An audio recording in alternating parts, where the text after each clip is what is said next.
Morning all student, welcome back.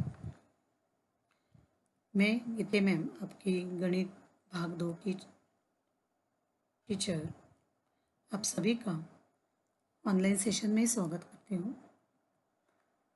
हमारा topic है समांतर रेखाएं, जो हमारा दूसरा पार्ट है भूमिति का। उसमें आज हम प्रश्न संग्रह 2.1 के कुछ उदाहरण हल करने वाले हैं। कल के सेशन में आपने देखा प्रश्न संग्रह 2.1 का एक उदाहरण मैंने लिया था। उसके पूर्व वापस थोड़ी सी हमने रिवीजन की थी और उसके आधार पर हमने प्रश्न संग्रह 2.1 का पहला उदाहरण वहाँ पे हल किया था। देखो बच्चों, अगर आपको समांतर रेखा के संदर्भ में जितने भी मैंने कोणों के संदर्भ में बताया है, गुणधर्म बताया है, जैसे संगत कोण हो, एकांतर कोण हो, अंतःकोण हो, शीर्षाभिमुख कोण, रेखीय युगल कोण, इन सभी के गुणधर्म आपको लर्न करना जरूरी है, क्योंकि आगे भी आपको 10वीं में काम आने वाला है। अगर वो सभी कंसेप्ट क्लियर होगी तो आपको इसमें से कोई भी उदाहरण हल करने के लिए आसान होगा। चलो आज के सेशन को शुरुआत करते हैं। मुझे आशा है कि आप सभी ने वापस आज गुणधर्म दोहराए होंगे, लर्न किए होंगे, रिवाइज किया होगा। चलो हम हमारा अगला उदाहरण लिखते हैं। प्रश्न संग्रह 2.1 में का दूसरा उदाहरण, आकृति में रेखा P समांतर Q है और रेखा L तथा रेखा M उनकी तिर्यक रेखा है।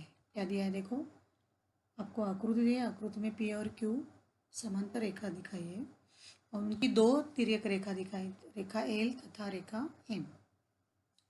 आकृति में कुछ कोणों के माप दर्शाए गए हैं, तो उसके आधार पर कोण A, कोण B, कोण C, कोण D के माप ज्ञात करो। आपको दी गई जानकारी के आधार पर आपको ज्ञात करना है। तो सबसे पहले हम कौन सी आकृति है उसका निरीक्षण करते हैं। देखो आपके सामने स्क्रीन पे आकृति है। यहाँ पे P यह रेखा और Q यह रेखा जो आड़ी न देते खड़ी दी है, लेकिन वो दोनों एक दूसरे को समांतर है। दोनों एक दूसरे से कैसे समांतर है। और L रेखा L यह रेखा और रेखा M यह रेखा दोनों उनकी तिर्यक रेखा हो गई, बराबर। ये दोनों समांतर है, ये तिर्यक हो गए L और M। आप हमेशा समांतर सामने देखते हैं, लेकिन यहाँ पे आपको खड़ी दी है और आड़ी तिर्यक रेखा दी है। आया समझ में? तो इसमें क्या क्या दिया है देखते हैं हम लोग। ये कोण A जो हमें निकालना है, उसका मान ज्ञात करना है। कोण B यह हमें ज्ञात करना है। ये वाला कोण C यह हमें ज्ञात करना है और ये कोण D यह हमें ज्ञात करना है, ये D वाला कोण। ओके, तो इसके आधार पर को दिए गए कोण को उसके आधार पर आपको ज्ञात करना है।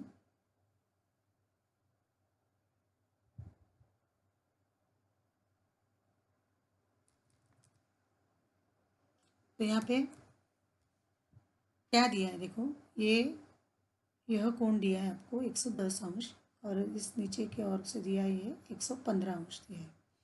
ये दो कोणों के माप दिए हैं। इसके आधार पर हमें A का माप, C का माप, यह D का माप, ये D है, यहाँ पे लिखो आप, जरा मेरा लिखते समय थोड़ा सा अंतर बढ़ गया। और यह B का माप ज्ञात करना है। ये जो Z दर्शा रहा है मैंने निकाल लिया है, वो हमें निकालना है, लेकिन हमारे आसानी के लिए मैंने यह कोण भी दर्शा दिया जिसका नाम मैंने छेड़ दिया है, वो मैं आगे आपको बताने वाली हूँ। ओके, तो चलो हम हल करते हैं। आकृति में रेखा P समांतर रेखा Q जो दिया है वो पहले लिख लो, और L और M तिर्यक रेखा है, ये मैंने लिख लिया है। अभी यहाँ पे Z कोण का मैंने एडजस्टमेंट किया है यहाँ पे। तो आपको आकृति में Z कोण दर्शाना है, जो आपको सवाल में नहीं है, मैंने यहाँ पे दर्शा दिया है कोण Z, मैंने एक्स्ट्रा लिया है। ओके, समझ आ रहा है? क्योंकि आगे उसका हमें B का मान ज्ञात करने के लिए निकालना है। तो सबसे पहले क्या है देखो, ये और ये 110, यह कोण और ये कोण, दोनों कोणों को निरीक्षण करो। ये कौन से कोण है? रेखीय युगल कोण है, राइट। कौन से कोण है? रेखीय युगल कोण। तो ये इस तरह से ये पूरा कोण अगर हम देखेंगे ये हो गया रेखीय युगल कोण।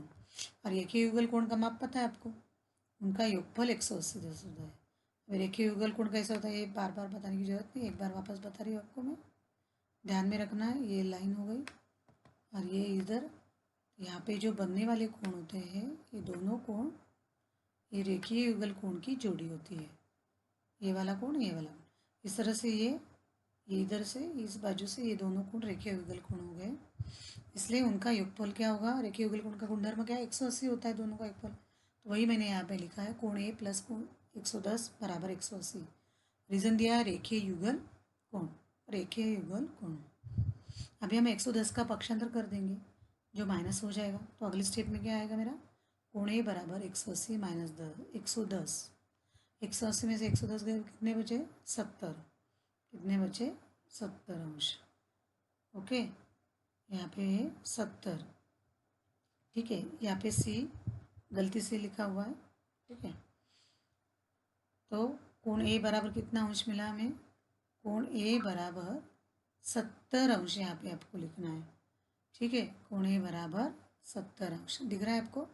तो ए का माप 17 अंश मिला है, इसे विधान 1 दिया है मैंने। अभी हमारा ए का मिल गया। अगर वापस आकृति की तरफ आते हैं, आकृति का निरीक्षण कीजिए। पी और क्यू समांतर है, पी और क्यू दोनों समांतर है। समांतर रेखा के ऊपर के और ये वाला कोण ये, और दूसरी क्यू समांतर रेखा के ऊपर वाला कोण जेड, ये दोनों कोण संगत कोण है। ए और जेड ये दोनों कोण संगत कोण है, बराबर है। तो इनका माप तो समान ही होगा, वही हम दर्शा देते, तो हमें जी में जेड मिल जाएगा। एक्चुअली हमें जेड पूछा नहीं है, लेकिन बी को ज्ञात करने के लिए हमने जेड की एडजस्टमेंट की है, ये याद रखना है आपको। आकृति में दिखाए अनुसार कोण जेड को मानो, मैंने पहले बताया कि कोण जेड को हमें मान लेना है। कोण पी समांतर क्यू, पता है एल तिर्यक रेखा है, वापस एल तिर्यक रेखा के बारे में बता रहे हैं हम लोग, एम की बात नहीं चल रही है। तो कोण ए और कोण जेड दोनों एक दूसरे से सर्वांग सम है। तो यहाँ पे मैंने लिखा है माप कोण जेड सर्वांग सम माप कोण ए। रीजन क्या दिया है मैंने यहाँ पे, संगत कोण, क्योंकि ये दोनों संगत कोण की जोड़ी है समांतर रेखा के ऊपर के। यदि ए का कोण हमारा 70 आया तो जेड का कोण कितना आएगा, 70 ही आएगा। देयरफॉर कोण जेड बराबर क्या लिखेंगे हम यहाँ पे, 70 अंश। कोण जेड भी मिल गया हमें, 70 मध्ये दूसरा हो गया। कोण ए 70, जेड भी 70 मिल गया हमें क्योंकि संगत कोण। अभी आप आकृति का निरीक्षण कीजिए, जेड का शीर्षाभिमुख कोण बी है, तो शीर्षाभिमुख कोणों का गुणधर्म भी पता है आप लोगों को, क्या है बच्चों, कि दोनों का माप सर्वांग सम होता है, तो वही दर्शाएंगे, तो बी भी हमें 70 मिल जाएगा। तो अगले स्टेप में मैंने वही किया है, कोण बी सर्वांग सम कोण जेड शीर्षाभिमुख कोण, दोनों कोणों के माप सर्वांग सम है। सो यानी कि देयरफॉर कोण बी बराबर 70 अंश। कोण बी बराबर कितना आया, 70 अंश आया। हमें बी का माप भी 70 अंश मिल गया। वापस मैंने यहाँ पे आकृति खींची समझने के लिए, अगले कोण निकालना है हमें। अभी ए हो गया, बी हो गया, अभी सी और डी। और सी और डी के लिए हम एम तिर्यक रेखा करेंगे। हमने बी और ए के लिए एल तिर्यक रेखा ली थी, अभी हम एम तिर्यक रेखा मानकर चलेंगे। वापस लिखेंगे, यहाँ पे लिखा है मैंने पी समांतर क्यू, रेखा पी समांतर रेखा क्यू दिया है, तथा अभी कौन सी तिर्यक रेखा है, एम तिर्यक रेखा है। कौन सी है, एम, यह तिर्यक रेखा हो गई।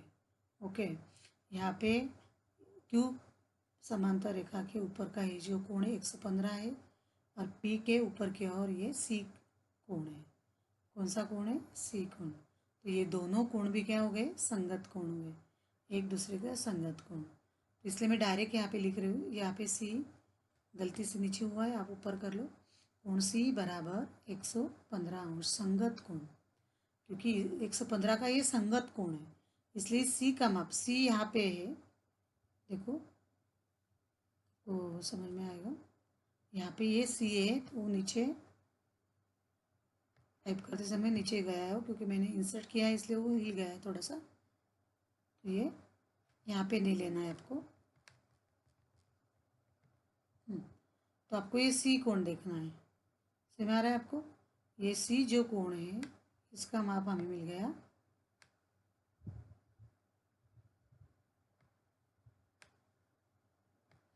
तो ये सी कोण का माप हमें मिल गया 115 अंश, 115 अंश संगत कोण। अभी हमें सी का मिल गया, बचा क्या डी। अभी ये जो डी है, यह कोण मैंने ग्रीन से दर्शाया है, ये 115 का रेखीय युगल कोण है। इस तरह से अगर हम दर्शाएंगे तो ये जो कोण दिख रहा है आपको, यहाँ से लेकर ये कोण क्या हो गया, रेखीय युगल कोण हो गया। मतलब 115 प्लस डी, 115 प्लस डी, ये दोनों कोण रेखीय युगल कोण हो गए। तो इनका योगफल भी 180 हम दर्शा सकते हैं। तो अगली स्टेप वही रहेगी मेरी, कोण डी प्लस 115 बराबर 180 अंश। मैंने रीजन दिया है यहाँ पे, रेखीय युगल कोण। अभी मैं 115 का पक्षांतर करूँगी जो माइनस हो जाएगा। देयरफॉर कोण डी बराबर 180 माइनस 115। 180 में से 115 को अगर हम घटाएंगे तो हमें 65 मिलेगा। तो हमारा अगले स्टेप में होगा कोण डी बराबर 65 अंश, कोण डी बराबर 65 अंश मिल गया। तो इस तरह से हमने बी का माप निकाला 70 अंश, डी का निकाला 65 अंश, कोण ए का निकाला हमने 70 अंश और कोण बी का निकाला हमने वापस 70 अंश। तो इस तरह से हमें ए बी सी और डी यह कोण पूछे थे, उस तरह से हमने कोणों को दर्शा दिया। यहाँ पे ये सी 115 है, डी 65 अंश है। ठीक है, अगला गणित प्रश्न संग्रह का तीसरा गणित। एक्चुअली अभी जो हमें न्यूज़ में दिया है कि कोरोना के वजह से जो हमारा पोर्शन है उसमें से थोड़ा सी हमारा पोर्शन कुछ हिस्सा हमने कट किया है वहाँ पे गवर्नमेंट ने। तो उसमें से प्रश्न संग्रह 2.1 का तीसरा और 5वां सवाल भी कट किया गया, लेकिन मेरा प्रेजेंटेशन तैयार हो गया था इसलिए मैंने यहाँ पे रख दिया है। और सिमिलर एग्जाम्पल है, प्रैक्टिस के लिए मैं यहाँ पे ले रही हूँ। आकृति में रेखा एल समांतर रेखा एम है तथा रेखा एन समांतर रेखा पी है। देखो दोनों जोड़ियाँ समांतर दिए, एल समांतर एम है, एन समांतर पी है। तो दिए गए कोणों के मापों के आधार पर कोण ए, कोण बी और कोण सी के माप ज्ञात करो। चलो आकृति देखते हैं हम लोग। मैंने आकृति ड्रॉ कर ली है। यहाँ पे क्या क्या दिख रहा है आपको, एन और पी समांतर है, एल और एम समांतर है। अगर जब हम एन और पी की बात करेंगे समांतर, तब उसकी एल और एम तिर्यक रेखा हो जाएगी। जब एल और एम समांतर की बात करेंगे, आधार लेंगे, तब एन और पी तिर्यक रेखा हो जाएगी। ओके, हमें क्या दिया है, ए कोण दिया है यहाँ इस बाजू का 45 अंश। हमें पूछा है ए कोण मतलब ये वाला कोण, बी कोण यानी कि इसका शीर्षाभिमुख कोण, और सी कोण यहाँ पे कोण। वापस मैंने एक डी कोण यहाँ पे दर्शा दिया है क्योंकि मुझे ए का निकालने के लिए डी का आधार लगेगा, इसलिए मैंने एक कोण के एडजस्टमेंट करके यहाँ पे डी उसको नाम दे दिया है।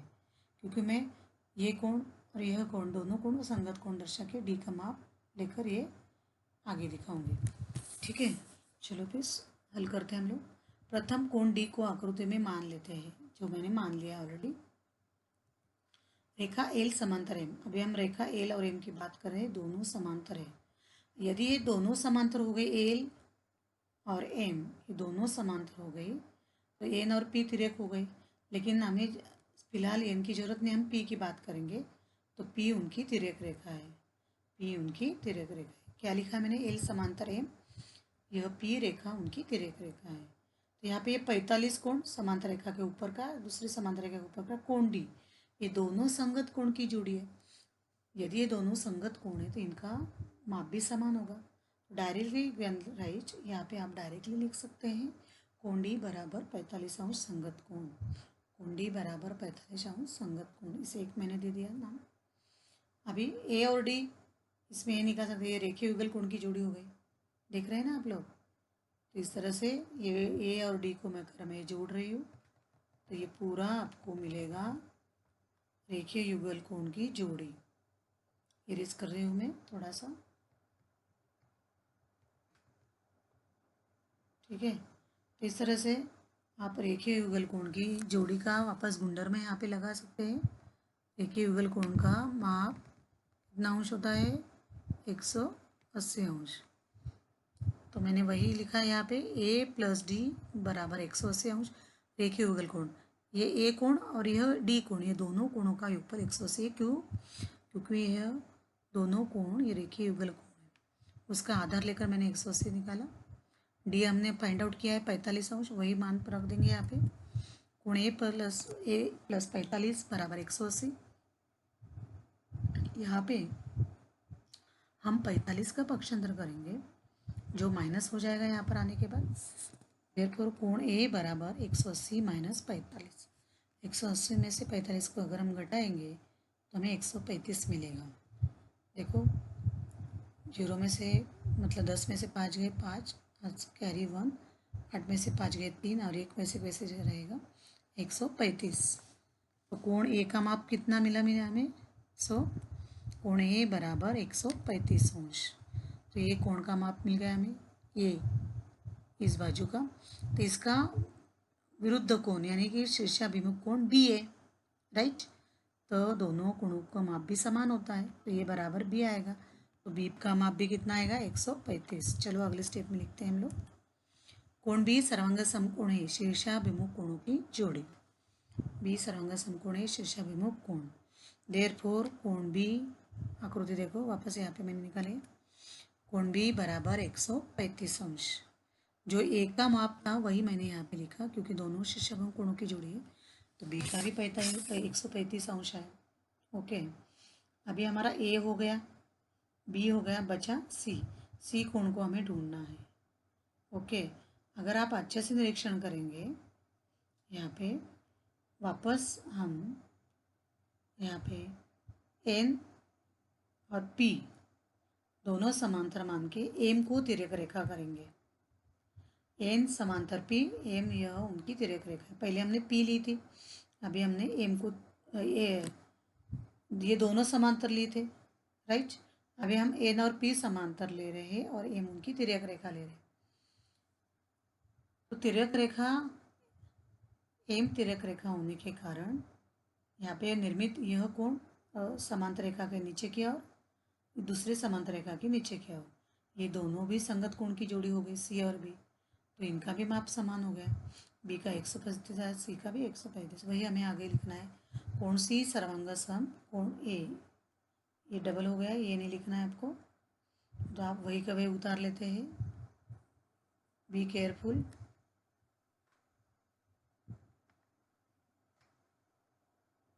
यहाँ पे कुछ नहीं है, मैं यहाँ पे कर रही हूँ।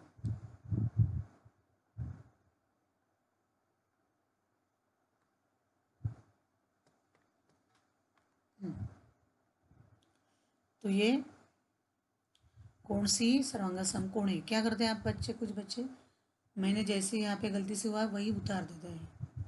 कोण सी सर्वांग कोण ए, एक कोण ए का माप, ये एकांतर कोण भी ले सकते हैं आप लोग, या संगत कोण भी दर्शा सकते हैं।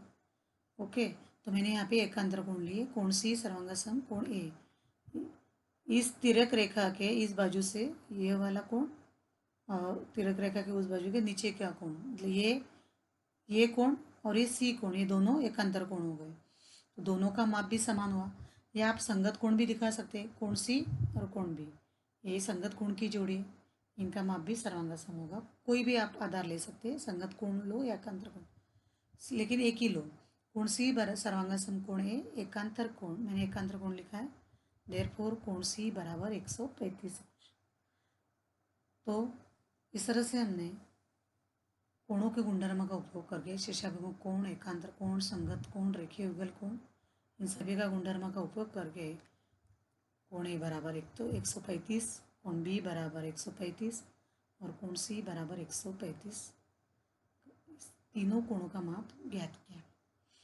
ओके, बस आपको सिर्फ कोण ढूंढने में आना चाहिए और उनके गुणधर्म पता होने चाहिए।